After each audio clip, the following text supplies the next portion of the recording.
الحمدللہ وحدہ والصلاۃ والسلام علی من لا نبی بعدہ اما بعد۔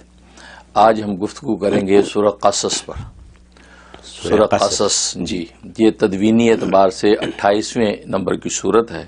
اور یہ مکی صورت ہے جی، یعنی ہجرت مدینہ سے پہلے نازل ہوئی ہے جی، اور اس کی 88 آیتیں ہیں، 88 آیات ہیں جی، اور بڑے عجیب و غریب اس میں مضامین ہیں۔ اچھا، اور اس میں جو ایک اجیر اعظم کا ذکر ہے۔ اجیر اعظم جی، کہ سورہ شعراء اس سے پہلے تھی، سورہ شعراء کے اندر مبلغ اعظم کا ذکر تھا جی، پھر اس کے بعد سورۃ نمل آئی جی، اس میں سلطان اعظم کا ذکر تھا، اس میں اجیر اعظم کا ذکر ہے۔ ایک ایسے شخص کا ذکر ہے کہ جس نے ملازمت اور مزدوری کی، لیکن وہ بے نظیر ملازمت اور مزدوری تھی، یعنی اس سے مراد حضرت موسیٰ علیہ الصلوۃ والسلام ہے، کہ جن کو حضرت شعیب علیہ الصلوۃ والسلام نے اپنے گھر میں ملازم رکھا تھا، اجرت پر ان کو رکھا تھا، اور اجرت یہ قرار دی کہ میں اپنی 2 بیٹیوں میں سے ایک بیٹی کی شادی تمہارے ساتھ کر دوں گا، نکاح کر دوں گا، اگر 8 سال تک تم میرے گھر کی ملازمت کرو۔ واہ، ہاں، اور اگر 10 سال کر لو، 2 سال اور بڑھا دو گے تو تمہاری طرف سے ہوگا۔ تو گویا کہ یہ 10 سال کا طے ہوا کہ 10 سال اگر آپ ملازمت کریں اور تم اجرت پہ رہو، میرے گھر کے کام کاج کرنا، مزدوری کرنا، اسی طریقے سے بکریوں کو چرانا وغیرہ، پانی پلانا، یہ سب کام کرو گے تو بیٹی کا نکاح کروں گا۔ اچھا، یعنی 8 سال تو مسٹ ہو گئے، 2 سال آپشنل ہو گئے، بالکل۔ اور حضرت موسیٰ علیہ الصلوۃ والسلام نے پورے 10 سال ہی کیے، پھر یعنی 8 کے بعد 2 سال اور پورے کیے جی۔ تو بظاہر تو یہ ایک ملازمت تھی، لیکن حقیقت میں اس کے اندر جو ہے نبوت کے مراتب طے کرانے تھے۔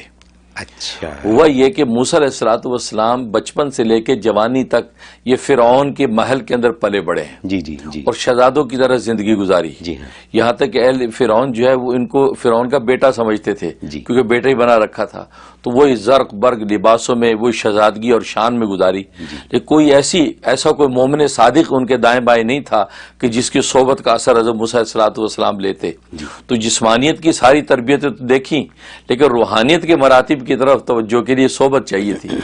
تو اللہ تبارک و تعالی اس کی ترتیب یہ بنائی کہ حضرت شعیب علیہ الصلوۃ والسلام تک آپ پہنچے ہیں، اور حضرت شعیب نے پھر کہا کہ ٹھیک ہے، میرے پاس 8 سال یا 10 سال جو ہے میرے پاس مزدوری کرو۔ حقیقت میں اس مزدوری کے اندر یہ تھا کہ نبوت کے لیے ان کے قلب کو تیار کرنا تھا، سبحان اللہ، اس دل کو تیار کر دیا جائے، کیونکہ جسمانیت کے سارے خزانے دیکھ لیے، روحانیت کی خزانے کیسے ترقی کریں گے اس کے مناظر موسیٰ میرے صحبت میں دیکھیں گے جی۔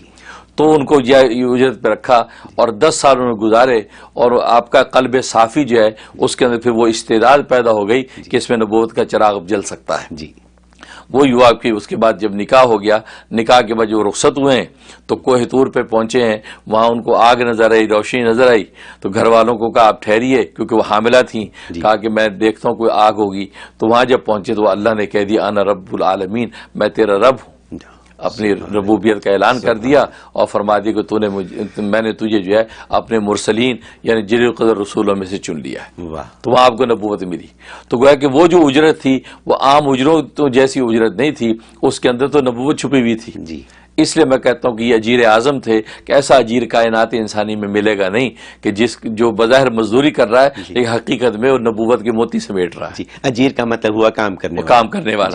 والا جی۔ تو اس طریقے سے یہ حضرت موسیٰ علیہ الصلوۃ والسلام کو اس کا قصہ اس میں بیان کیا گیا، پھر آپ کے بچپن سے یہ قصہ جو ہے یہ سورہ قصص میں بیان کیا، اور وہی حقائق اور معارف یہ اس کے اندر بتائے گئے، اور پھر ظاہر ہے کہ آپ کو نبوت سے سرفراز کیا گیا۔ اسے سورہ قصص جو ہے یہ بڑی شاندار صورت ہے، اور اس کے بڑے عجیب و غریب فوائد اور بڑے اس کے فضائل ہیں۔ ایک فائدہ یہ لکھا ہے کہ اگر علم و فہم بچوں میں علم و فہم کی کمی ہو یا پڑھنے والے بچوں میں حافظہ کمزور ہو تو یہ سورہ قصص تلاوت کر کے ان پہ دم کرے اور پانی پلائیں، ان کا حافظہ تیز ہو جائے۔ یہ روز کا پرابلم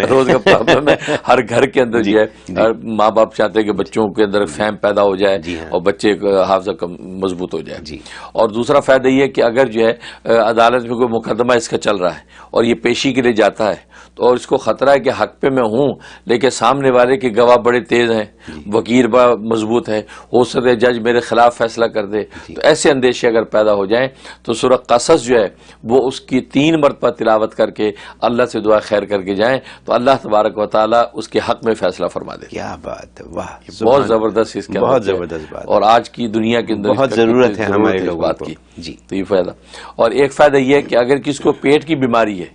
پیٹ کی کوئی بیماری، معدے کی کوئی تکلیف ہے، اور اسی طرح خاص طور پہ جگر کی اگر کوئی کا مرض ہے، جگر کمزور ہے یا پھیپھڑوں کا کوئی پرابلم ہے، تو اندر کے جو پیٹ کے سارے مسائل کے لیے سورہ قصص سے اکثیر کوئی چیز نہیں ہے. اچھا، یہ روزانہ ایک مرتبہ تلاوت کر کے پانی بھی دم کریں اور سارا دن اسی پانی میں سے پیتے رہیں، اور یہ 21 دن جو ہے پابندی کے ساتھ کر لیں تو پیٹ کا کوئی مرض باقی نہیں رہتا. کیا آپ یہ کہیں گے کہ جیسے کینسر جیسا مرض ہے پیٹ کے اندر، بالکل اس کے لیے استعمال کیا جا سکتا ہے؟ بالکل استعمال کریں تو انشاءاللہ اللہ تبارک تعالیٰ غیب سے جو ہے اس کو نفع پہنچائے. 21 دن کی بات ہے، 21 دن کی بات ہے اور بہت مجرب ہے یہ. واہ. اور ایک نفع اس کا یہ ہے کہ اگر کوئی شخص ہے کہ کسی ظالم کی طرف سے ظلم کا اندیشہ ہے یا کسی شریک سے شر کا خطرہ ہے، ایسے اندیشے ہیں، تو یہ روزانہ ایک مرتبہ تلاوت کر کے اللہ تبارک و تعالیٰ کی پناہ میں آ جائے تو اللہ تبارک و تعالیٰ ظالموں سے اس کو محفوظ رکھتے ہیں. اور ایک بڑا اچھا فائدہ یہ ہے کہ اگر آپ کا ملازم ہے وہ ٹکتا نہیں، آپ کی دکان ہے، اسٹور ہے، ملازم ٹکتے نہیں ہیں، یا یہ کہ آپ کے گھر میں آپ کا بچہ گھر میں دل نہیں لگتا، باہر گھومتا پھرتا زیادہ ہے آوارگی میں، تو اس کے لیے اس میں بڑی تاثیر ہے کہ سورہ قصص تلاوت کر کے اگر اس کو پانی پلایا جائے یا اس کے کھانے پینے پہ دم کر دیا جائے تو اللہ تبارک و تعالیٰ اس کا دل جو ہے دکان میں، اسٹور میں، گھر میں لگا دیتے ہیں اور بلا وجہ گھر سے اسٹور چھوڑ کر بھاگے گا نہیں. واہ واہ. اور یہ 41 ڈیز بلا ناغہ کر لیں انشاءاللہ اس کا نفع آپ کا بچہ جو ہے راہ راست پہ آ جائے گا. اور جہاں تک یہ خواب میں تعبیر کا تعلق ہے تو اس میں یہ کہ اگر خواب میں اس کو پڑھا یا سنا تو ابو بکر صدیق رضی اللہ تعالیٰ فرماتے ہیں کہ اس شخص کی جنگل بیابان میں زمین کے حوالے سے کوئی آزمائش آئے گی. اچھا، زمین کے حوالے سے کوئی آزمائش آئے گی، لیکن اس آزمائش میں یہ پورا اترے گا اور کامیاب ہو جائے گا. واہ واہ. اور حضرت عمر فاروق رضی اللہ تعالیٰ فرماتے ہیں کہ زمین ہی ضروری نہیں، عام جس جگہ رہ رہا ہے شہر کے اندر، اس شہر کے اندر بھی اس پر زمین کے حوالے سے کوئی آزمائش آ سکتی ہے. بس زمین ہے، اس کی زمین کسی ظالم نے چھین لی، کوئی دوسرا اس پہ قابض ہو گیا، یا اس کے حوالے کوئی بھی اس پہ تکلیف آ گئی، تو فرمایا کہ یہ شہر کے اندر بھی اس پر یہ آزمائش آ سکتی ہے، لیکن اللہ تبارک و تعالیٰ اس آزمائش سے اس کو نکال دیں گے. تو یہ بشارت ہے اگر خواب میں آ جائے، بشارت ہے بالکل کہ معاملہ ٹھیک ہو جائے گا. آئے گی آزمائش لیکن معاملہ جو ہے ایونچولی ٹھیک ہو جائے گا. اور ایک فائدہ یہ ہے کہ اسے اگر خواب میں دیکھا تو اس کا مطلب اللہ تبارک و تعالیٰ اپنا خاص فہم اور خاص فضل اس کو عطا فرمائیں گے کہ جیسے موسیٰ علیہ السلام پر اس کے اندر فضل ہوا اور اس کا قصہ ذکر کیا گیا، ایسے اس کو خاص فضل و رحمت سے نوازا جائے گا. بہت خوب. اور ایک اس کا تعبیر یہ ہے کہ اسے اگر پڑھا، اس کا مطلب اگر یہ کسی ظلم کی چکی میں پس رہا ہے یا اس پر کوئی زیادتی ہو رہی ہے اور اس سے چھٹکارا نہیں مل رہا